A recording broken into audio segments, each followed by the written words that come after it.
Hello, everyone, and welcome to this latest live episode of VOX VOMITUS. I'm your host, Jennifer Ann Gordon, the author of Pretty Ugly, The Japanese Box and Other Stories, and releasing in September, Perfect Wives, Perfect Lies.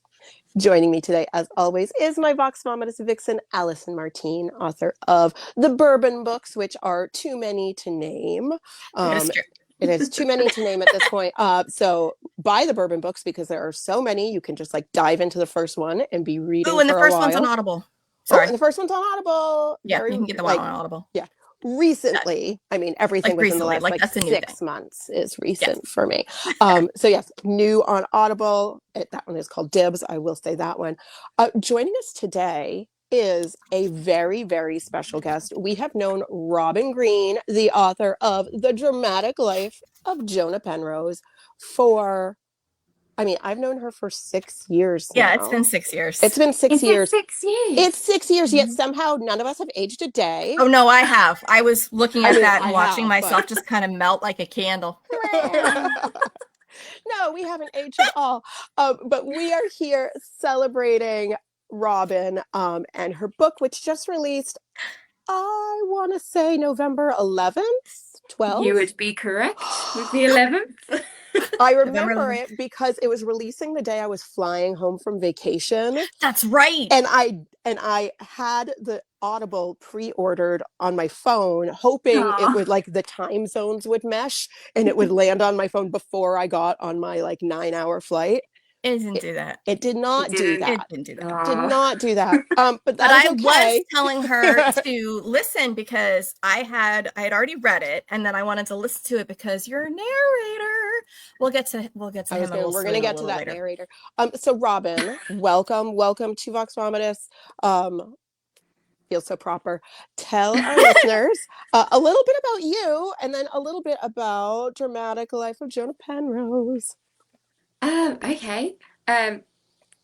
See, when people ask me to talk about me, I'm always like, I have nothing to say. I can do it. I can do it. Like, I talk can't about do it your for most dog. Guests, but I can talk. I can talk about Robyn and how long I've known her, and also, like, I literally asked her because she doesn't live in London, but she lives near London, and I was stupid enough to confirm, like, you aren't in a different time zone. And she's like, oh, I wish I was, because then I get off earlier. I'm like, to go see another show. And because the number of times I've checked in with Robyn and she's like, I'm off to see Cabaret. And I was like, how many times have you seen Cabaret? All of them. Which is why she wrote this book. So, I love it. Yeah. Exactly. So I guess, so instead of a little bit about you, then just name your top 3 musicals. And we'll know so much about you just from that. Well, Cabaret, obviously. Obviously, I've seen it 6 times in the past 5 or 6 years. Gorgeous show. I love it, and the songs. I just don't think you can beat Cabaret. And the current production is, it's perfection. What else? I love Hadestown. Can't get enough of Hadestown. And I like Next to Normal. I think that would be my top 3. Oh, I don't even know that one. Good. Next to Normal is, it was on Broadway with Aaron Tveit, and I probably just said his surname wrong because I always do. But it was on the West End. I saw it last year? With Jack Wolf, who has now been stolen by Broadway. But yeah, it's Broadway does that. I always say Aaron Tveit's name wrong too. I just say it different every time. I saw him when he originated the role in Moulin Rouge in Christian. Yes, when he was Christian. You got to hear him sing. I say this excited. I got to hear him sing Roxanne this year because I saw him. He was doing a show at the Palladium, but he did the movie version of Roxanne instead of the musical version, which I think's better. And oh my gosh, what a man! Yeah, so I also think the movie version is better than the version in the musical, but I will say it was real powerful to hear him sing it. And also because now we're just like going full theater dork right now. And like that show, Sonia Taya is my favorite choreographer, and she did the choreography for that show. Tango's my favorite dance. So the choreography during that number when he was singing Roxanne, I was just like weeping. It was so good. I saw it Weeping. a while ago now in the West End, but I was blown away with like the ensemble Yeah. because the dancing and it was amazing. Visually that show is incredible. Like the set, my God, amazing. So I feel like even though you shied away from not telling us about you, I think listeners and viewers are going to understand why This. this. I mean, Yeah. we're not bothering Robyn about her theater loves for no reason, but see, here's where my brain gets really confused, because I was I'm going to say one of the first people who got to read this. The names have been changed to protect the innocent, because some of the names of the characters changed. And I'm like, wait, it's Penrose now. That's changed. Okay, I can do this. I can get the names of the characters right, but the characters themselves haven't changed.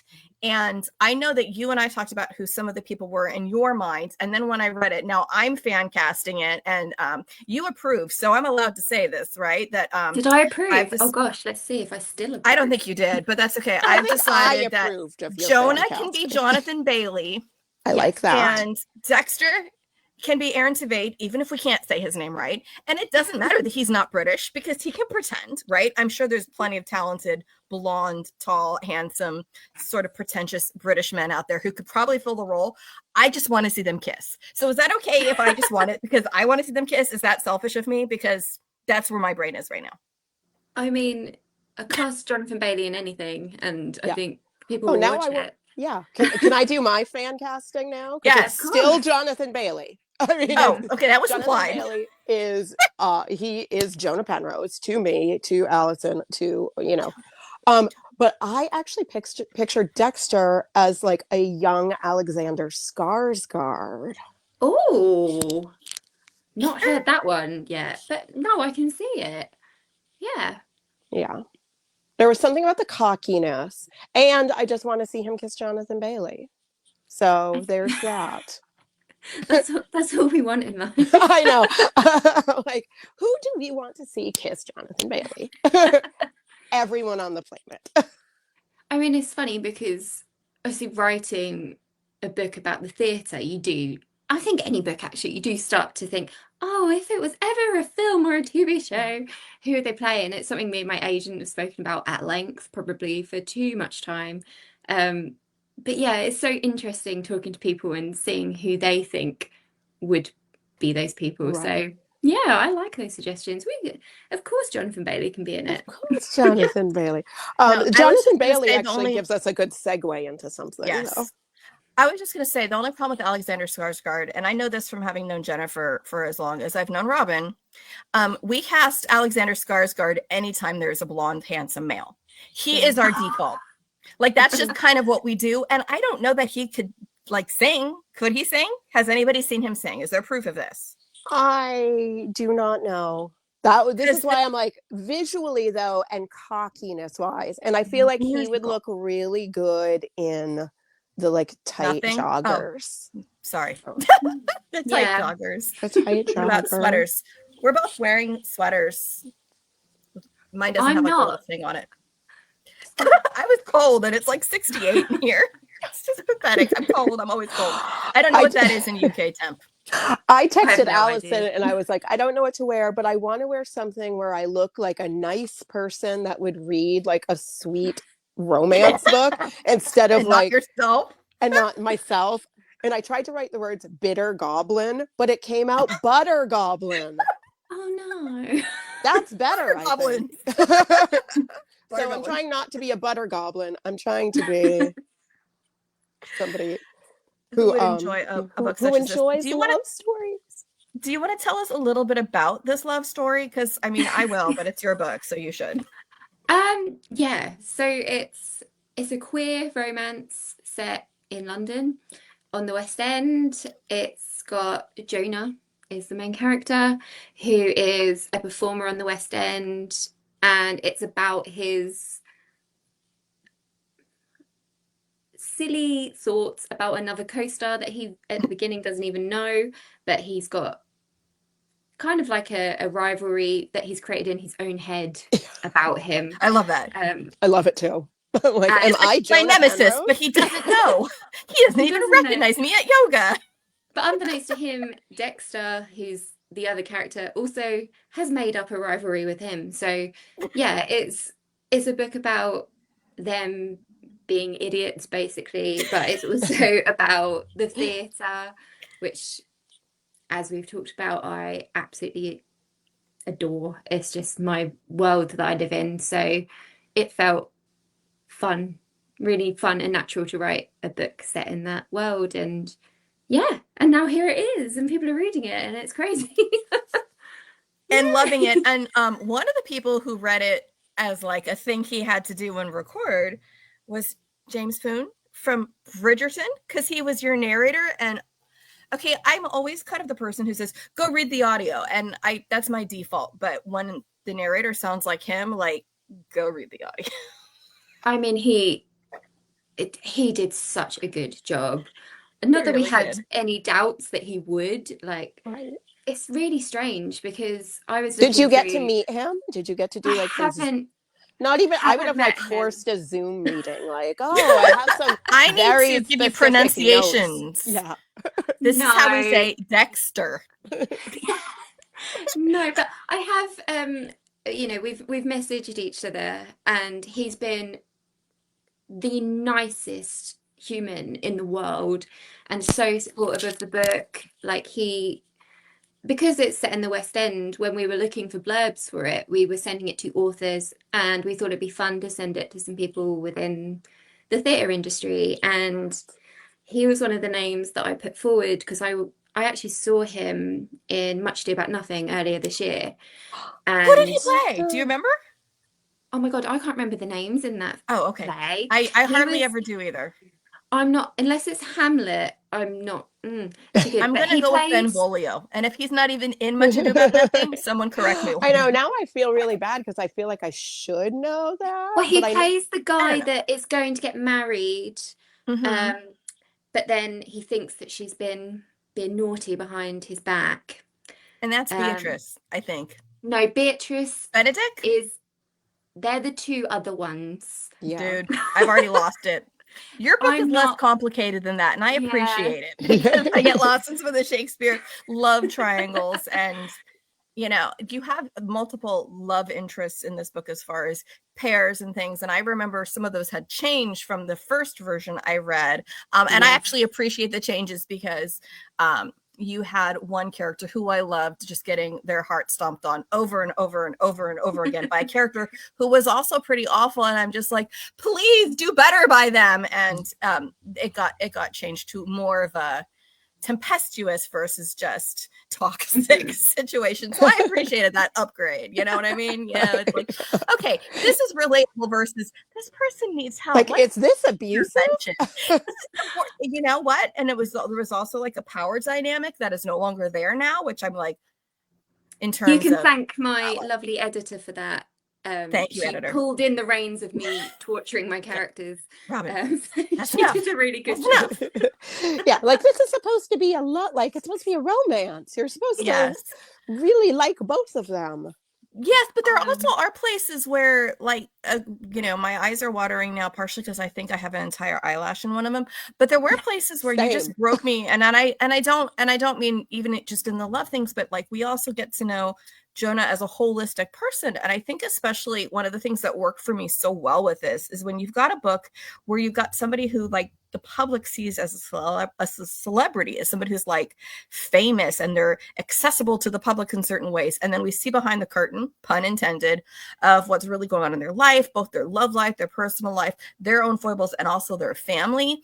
And I know this is just a Britishism and I shouldn't make light of it because I just can't. I'm not allowed to call my kids this because they would be like, Mom, what? But I love that Jonah's mom calls him sausage. He's like, I can't call my kids sausage. They would be like, what is wrong with you?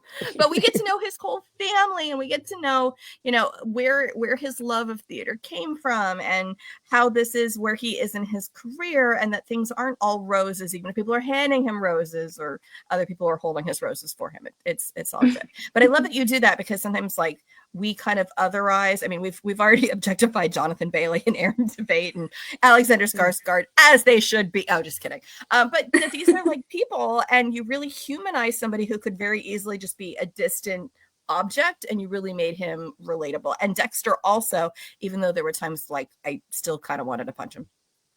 Oh, I know.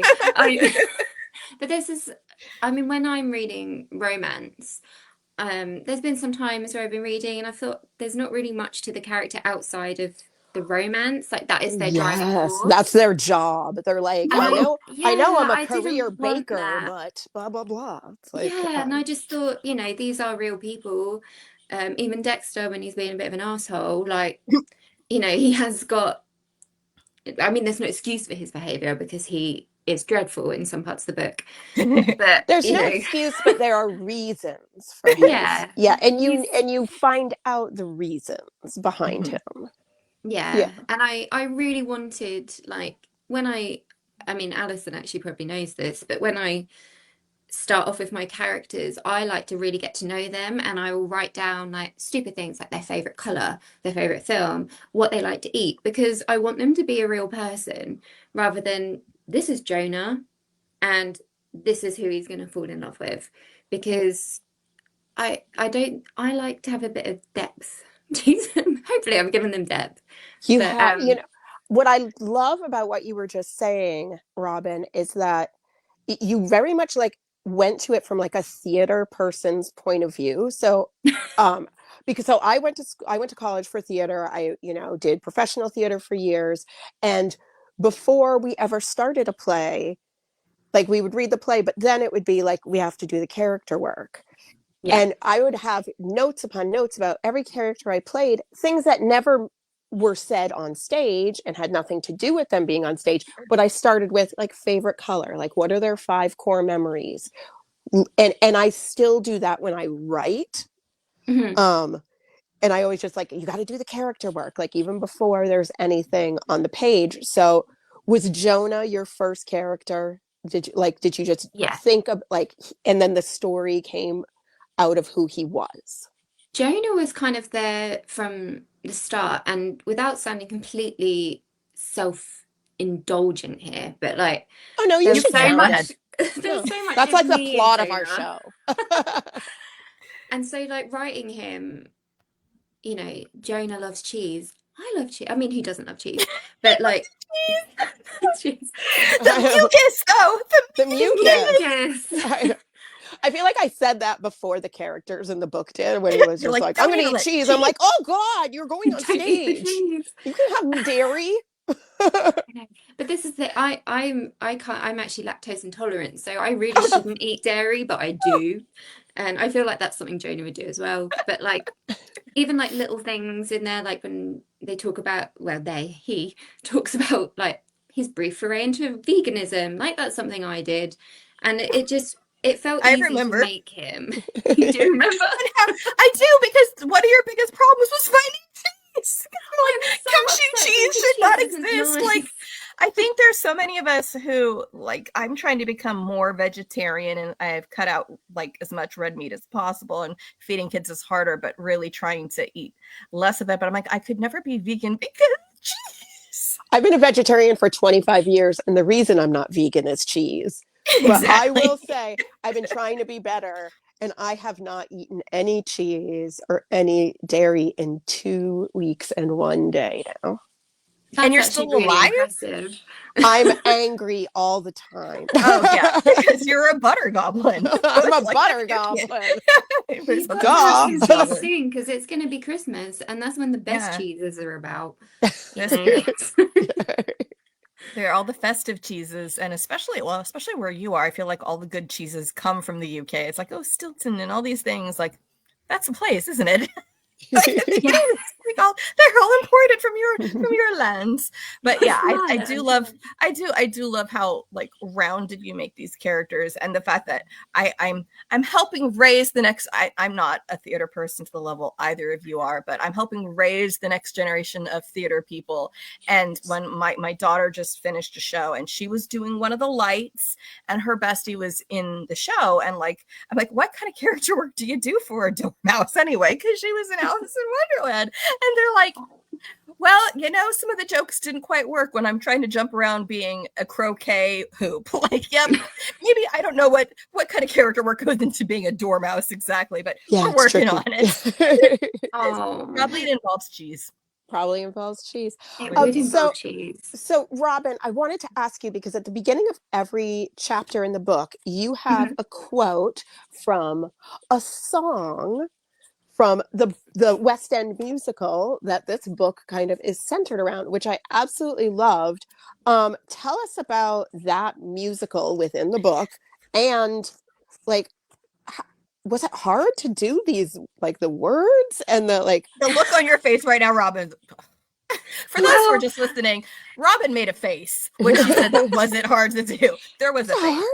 Because I was very impressed. I'm like, I can't even think of how I could do that. Oh, well, I mean, thank you. So this is really stupid, but like I obviously wanted to set the book within a show, but I really wasn't sure how, like, you have to get permission to get quotes for things, right? For everything. And I thought, how hard would that be? I do mention other shows in it, but very like in passing. Yes. But how in depth can you go with a show? Like, would a show or the creator of that show take offense if you use it? I didn't want to upset anyone, and I didn't want to get in trouble for using a show.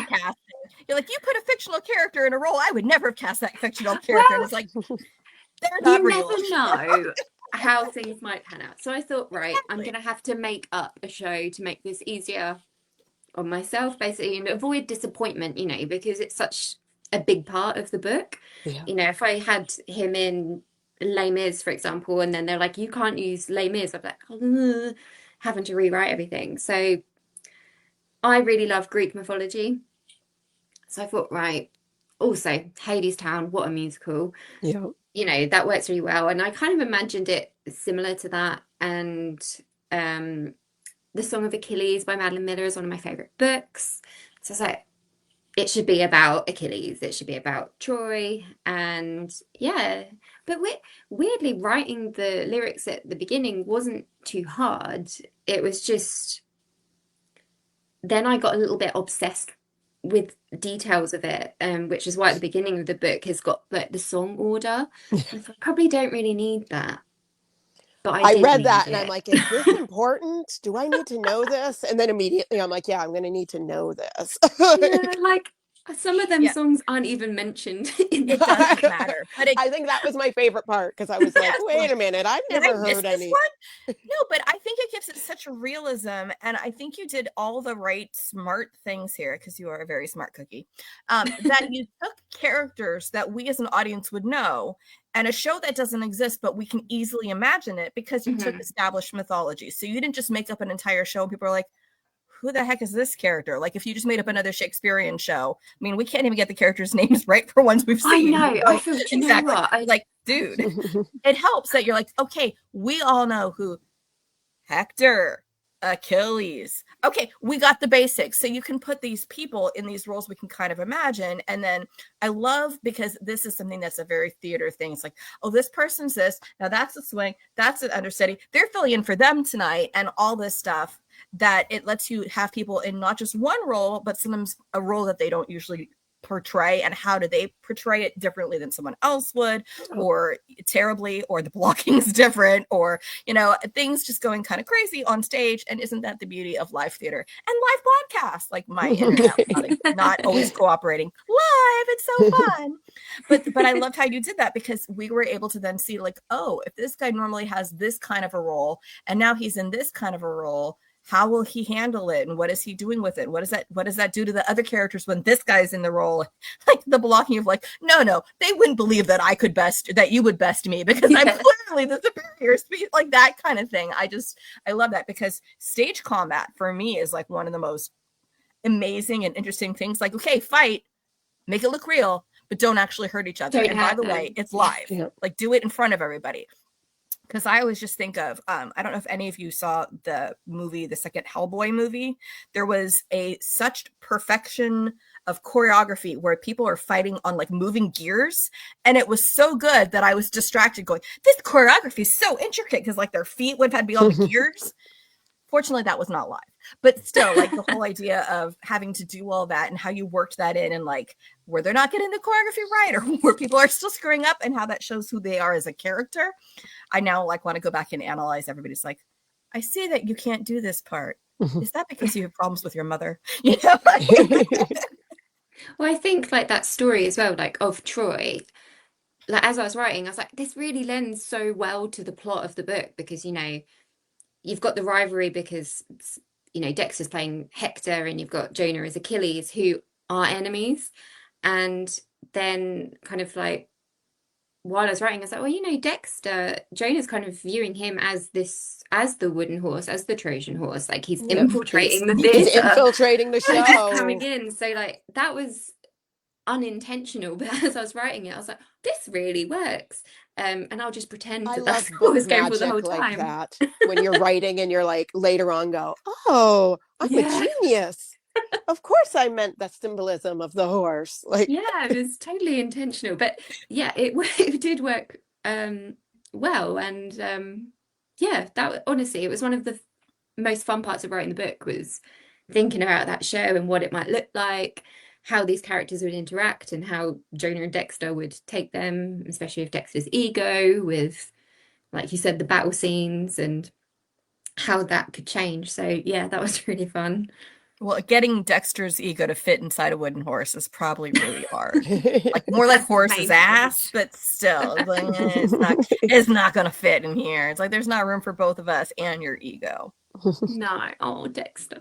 I loved Dexter. We love Dexter, but still, and I think there are certain characters, especially of someone like a leading man, that they can get away with that, because you always have to know so much of that is like this thing they had to put on like a costume to carry this role, and then they're like, I forgot to take it off and stop being an ass when I got off stage. Oopsie.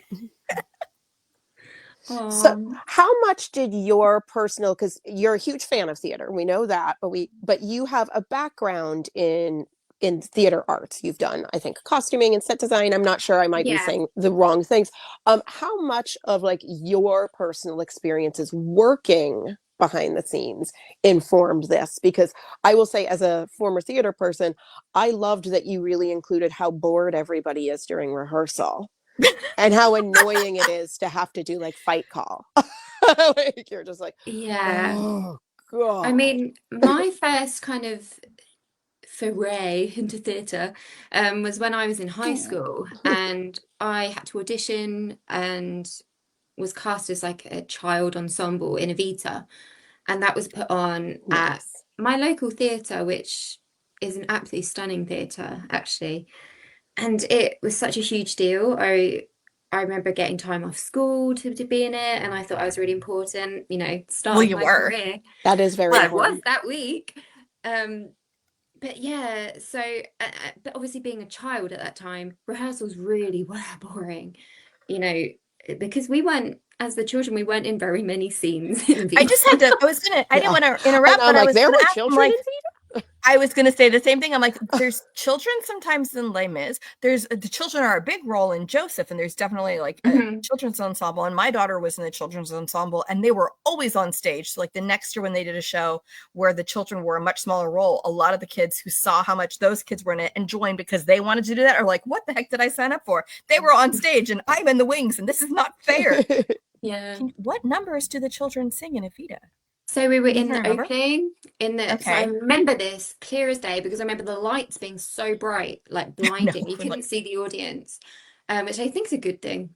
But Well, because that's like what, like the funeral, right? Because it starts Yeah, with so with it the opens, well, the version we did opened yeah. with them being in a cinema, and the film Okay. gets stopped and That's they right. announce Yeah. that she's died. Hmm. So I was in that bit, and then I had to be very sad because she'd So sad. she'd died, and then we sang that whole opening number. Hmm. And then I'm trying to think where else it And all that was. was in Latin though too, because doesn't it Yeah, open with and I all remember and all these every kids word. singing that? That's hard. Yeah, and then I remember being in a bit towards the end because Evita makes a like a foundation, Yeah. and we Oh sang And they're yeah. to just skimming all her. the money off the top. Oopsie. No, Sorry, Evita's one of my favorite shows. So I remember even the Evita's politics great. behind it. And I'm like, yeah, I'm like, and then the money keeps rolling in, and who's gonna notice a couple of dollars in their Yeah, pockets? So you're like, I am a poor child. Please donate yeah, to me. we had to sing to her, and then but yeah, that I mean, I was like 11. This was such a long time ago, No, it but wasn't. You were barely You're more than young. 11 now. it was just last week. But no. But yeah, We've so known but Robyn since she was 4 years old. She was this many. She's now a grown up and We everything. were We're her proud of her. babysitters. We honestly, that math actually checks out. If it weren't for the fact that like I would have been like a million miles away because I can't babysit for the UK. I don't think I'm licensed there. But yeah, like that would check. But okay, so you did that, but then I think of you, I don't think I even ever knew you were on stage. I think of you as more of like into the craft and the arts, and you've sent me pictures. You sent me a picture while you're making a puppet. And I'm like, thank you. that was my Puppet. most recent thing, like a Yes. Muppet style puppet. I called her Maria. Um, yeah, she was a special looking puppet, but I loved her. So the ironic thing is, like, I started off like wanting to act, very quickly got frightened of being in Aw. front of a lot of people. I also I'm not that good at singing, not that good at dancing. I lack the talent. But I'm not nodding like, yes, you do, yes, she's Robyn. I'm nodding terrible. at You're like, myself because same. I'm a dancer You're a actor, dancer. not singer though. So, Yeah, and there's and just not a huge call for where I live for professional non-musical theater. Mm-hmm. So like I could do a Christmas Carol. Like I've done a Christmas Carol many years. And I did like The King and I in a small role, but I couldn't be in like a Because that has a lot of whole dancing. um no. I mean Oh, okay. I was a character in it. I was Belle, Okay. there's not a You're lot of like, I don't dancing. have to sing too much, Yeah, so exactly. Like I you could can do sing that. in like a couple crowd scenes, but I mean, like you go and see shows. I mean, yeah. I'm very lucky in that I go to see a lot on the West End, and the talent on those stages, like I would never Absurd. have got even a It's a little bit close to those people on stage. So yeah, I was like, I still love the because they theatre. can I do want to it be all. The involved. triple They can threat. do it all, but there's so much that people just don't see backstage, Yeah. and so much magic that happens backstage. It feels strange because the week that Jonah came out, it was my last week at my job as a wardrobe and costume lead, where I just did costumes for the theatre. And so it felt really like strange having my book about the theatre come out as I was leaving Yeah. my job in theatre. Um, yeah, it was really bizarre. So technically now I don't work in theatre, which, oh my God, it makes me feel sick to even say because it's been Oh such no, part of my life for so it's a long. Who temporary am thing. I? I have a hard time thinking that will be a permanent thing because you're so obviously drawn to it and so clearly love it. But I mean, people go through, like, I know my sister just started a new position after doing a different position, and we all change jobs and go like, who am I right now? And like, I think sometimes what we write about is closer to who we are than what we have to like make our money doing, because for some reason the world is not free. So No, we have to have jobs for some reason. I mean, I'm really lucky in that in my new job, I can now help young people find placements in the theatre industry. Oh.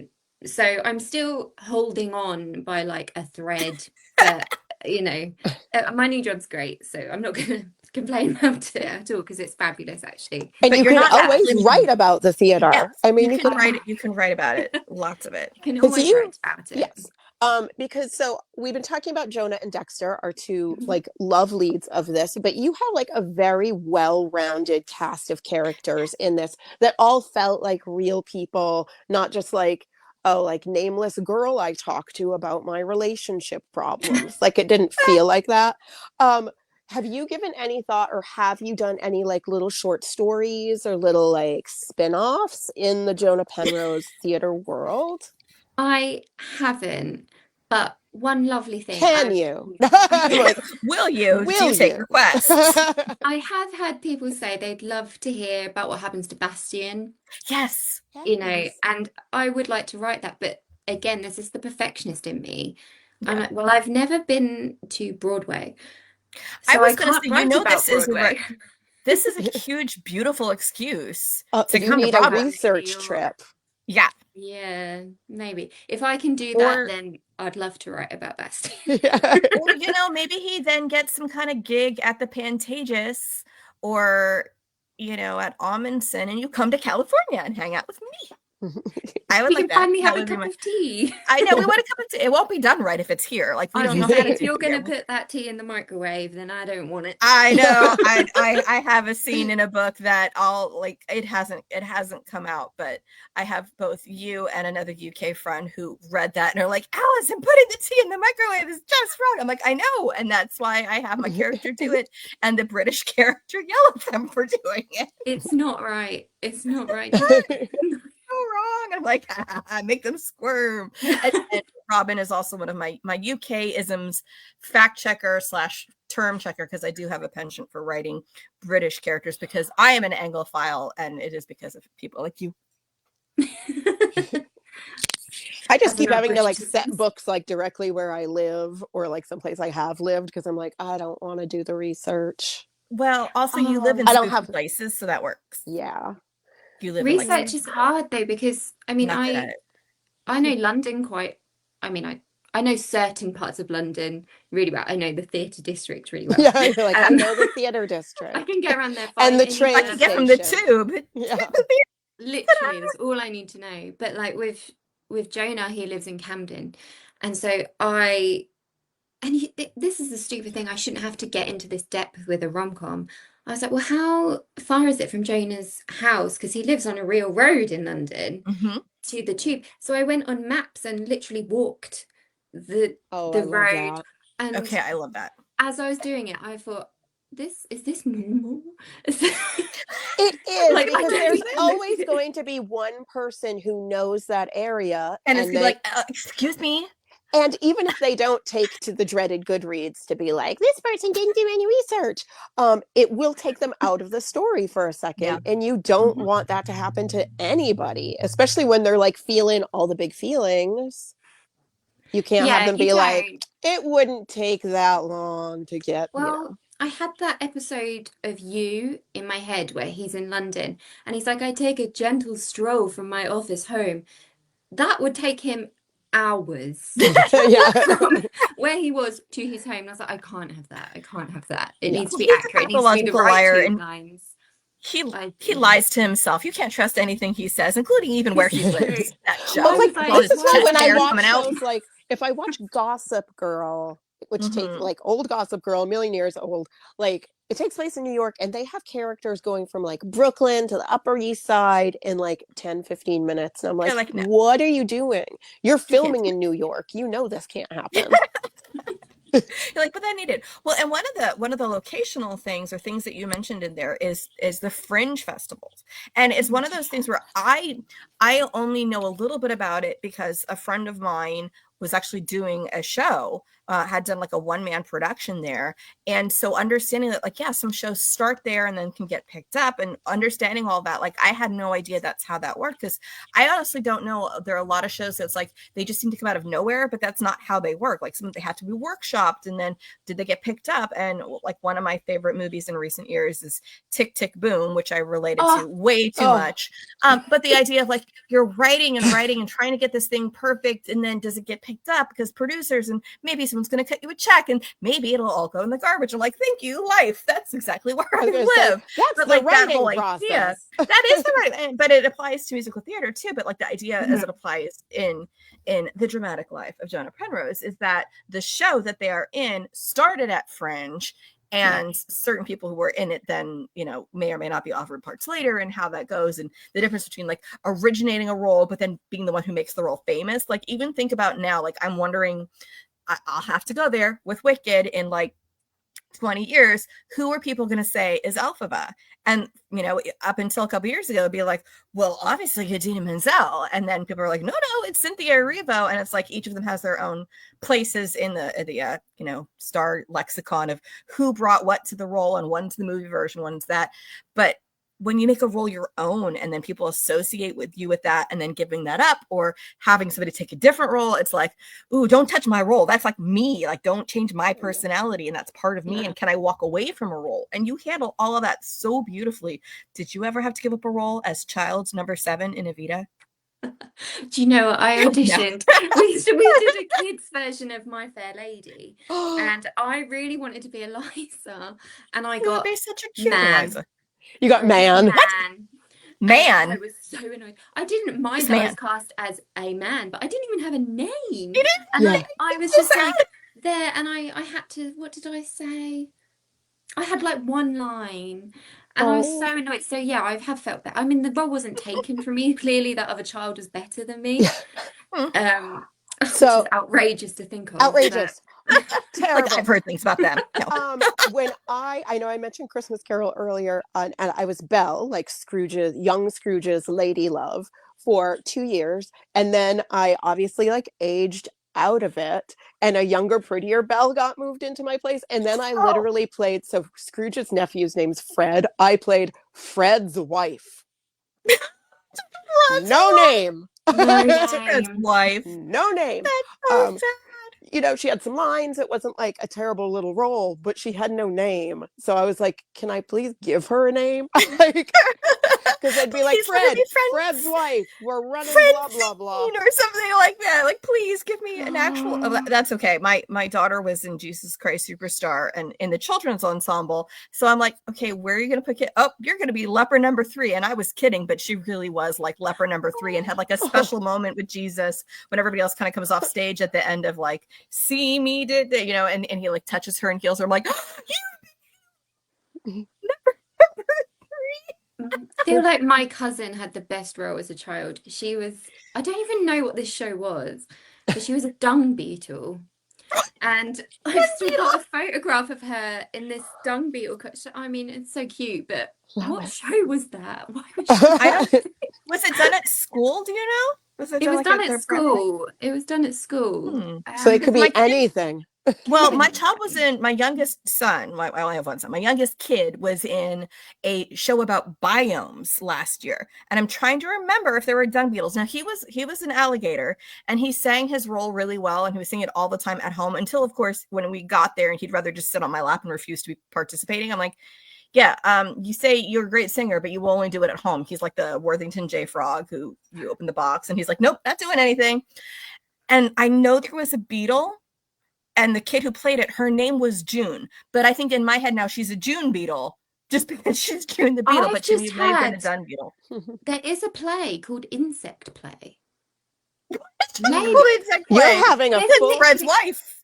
Fred's wife. Fred's wife starred in that. She played dung beetle number 3. There might be a dung beetle. I'm going to have to look it up after this. I'll let you know. Just call me like dung beetle. Dung beetle. Sadly, like the older you get in any kind of theater industry, like now, if somebody offered me the role of dung beetle, I would be so excited. You'd be like, oh my God, I would much rather do dung beetle than Fred's wife or, you know, man. Like, or man. Just, no, actually, man. Man, oh man. It's like, what do they say? There are no small parts, just small actors. And then you're like, but I'd be okay with being small if that would mean maybe like I'm a dung beetle. Like I'm like, do I have any lines as the small character? Can I be Gavroche? You are, first off, you're a woman, and second, you're in your late 40s. You may not play Gavroche. Like, Yeah, maybe have aged out of that role, but Yeah, I've done a lot It's of a things cruel wrong in that role. industry. I know. It's That kid cruel. from Stranger Things is doing it now, and he didn't even have teeth. It's okay. We've been rewatching. I'm like, I love that kid. I would totally watch him in any role in Les Mis, even Eponine. Why not?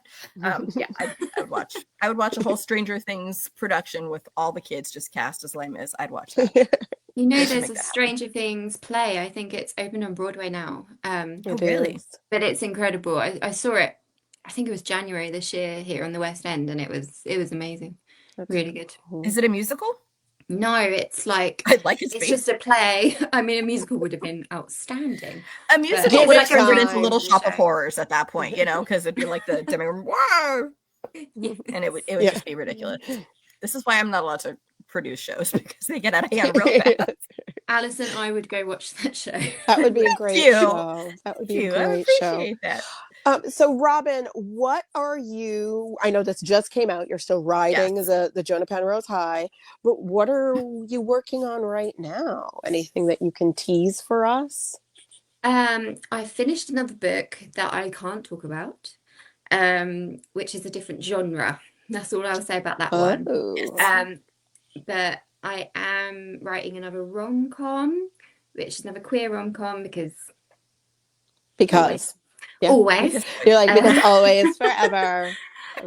Which is actually really been really fun to write. It's because with Jonah, it's so much, he does branch out to Cornwall at some points, but it's Cornwall. very much in London. Yes. Just pops to Cornwall. Whereas this one, the main character has been like severed from London in a way, and this one's much more rural, which Ooh. has been really fun to write, like thinking of these side characters and their lives in this very rural setting. So yeah, it has been fun. Well, Yeah, I love I've only that. gotten to see a little bit of it, but I can't. First off, I wouldn't say anything regardless, but I know how Robyn writes, and Robyn likes to do this to me. Here, read this. Just kidding, we're over here. Just kidding, over here. And you recently sent me something. I'm like, okay, which one is this? And she's like, well, it's this one. I'm like, okay, but it's a new title. She's like, new title. I'm like, is anything else changed? And she doesn't answer that. So it's like, I'm sure there's been 20 changes, which, I mean, I have always loved your writing, but eventually I'm going to need to sit you down and make you finish all the other books that you let me start reading so I can find out what happens to all these characters that you make me fall in love with. And then you're like, well, I'm not going to keep writing. Like, she's creating the Robyn Yeah, Green universe. I know. I And I'm the am one who lives there right now grateful. because I know you're dreadful and amazing, but you have so many, like, just so many ideas, but there are also things that pop up in various ones that I feel like I have like a little primer of things to look for. Like, oh, there's a certain chocolate brand that shows up in all of them and certain names and all these things. So I'm just like, I know what's looking. Yeah. I've created my own like multiverse with books that have not even been published, which I don't know if that speaks. Nothing that you did not finish. No, No, I get I'm it. never gonna see them. I have I like, will. yeah, there's, you know, like I'm working on something, and I remember I was talking to my husband. He was just like, is this in the same universe as Perfect Wives, Perfect Lies? I'm like, no, it's actually in the same universe as a short story, blah, blah, blah, that I wrote. That's in a different genre. How obscure is that? I know. I'm like, it's the same matter. universe as the Lithium Moon. And he was like, oh, okay. Oh, but I love that one. I would totally want to read something that's set in It's not the Lithium same Moon series. vibe. That It's one's just, well, I Lithium think it Moon's just, in Japanese box, isn't it? yeah. Yeah, so people can go read that. So I think it just I make- love that though. Like Yeah. I've been reading a lot of Taylor Jenkins Reid's books recently. And I love that though it will just be like a throwaway line that references a character in one of the other books. And I love that because it feels like a little reward if you've read her other books. Exactly. Oh, I know who that is. And Yeah. I really like that. And I, you know, even the new thing I'm writing, it is set in the same universe as Jonah. And it is very closely connected without being part of Jonah, like a sequel. It's not related in any way. Alison knows, but I just like adding those little bits in because if you're lucky enough to have more than one book released, I think it's nice if you've got Yeah. readers who read them and can pick up on those things. So, yeah. Well, I'm excited for you because you are just at the beginning of this journey with The Dramatic Life of Jonah This hasn't even Penrose. been out a full month, so it's No. like No. people are No. still getting it in their shops. Like shops are still ordering it, and you were saying a lot of your local shops are carrying it. So, like, look for it, and anybody can get it on Audible. Audible. I love it. We are not sponsored by Audible. We We're should not be, but we are sponsored not. by But Audible. I do love the. That's where I got to listen to it that way. If people can listen to the audiobook of it, like, I remember listening to it and for the first time, and it was almost as if I didn't know the story at all. It's so weird having somebody read your Yes. book who isn't you. And Yes. oh my God, like, I think he did such an incredible job. Such an incredible Especially job. when it's a guy from Bridgerton and not just like some rando over there who got paid a couple bucks. It's like, no, they brought in like the top talent to read this. Is amazing. No, but his voice is just it just works so well. Yes. And I can't remember what I was I watching Bridgerton? I had something on in the background. Was Bridgerton? And What he was came on? and my ear was like, it's Jonah. But obviously it wasn't Jonah. Oh, But I love that. in my head I was like, Jonah. But yeah, so I would recommend people read the audiobook. You know what I mean? Listen to the Read the audiobook. audiobook. I mean, also read the book. Also read the book. Yes. Buy both. I mean, I did. That's what happened. Thank you so much, Robyn, for being here with us today. We've been on such a long hiatus, everybody, but we are back, obviously, this week with Robyn, and our eggnog extravaganza is coming up soon. And we will be getting, but we don't exactly know when, Stephen Graham Jones on the show. So that is a lot of exciting things happening. If you follow us online, which I'm sure you do if you're watching this, I have a cover reveal coming up next week or the week after. Don't exactly know when, but stay tuned for that. But thank you everybody for watching. Thank you, Robyn. Thank you, Allison, as always. By The Dramatic Life of Jonah Penrose. And we will see you soon. Bye.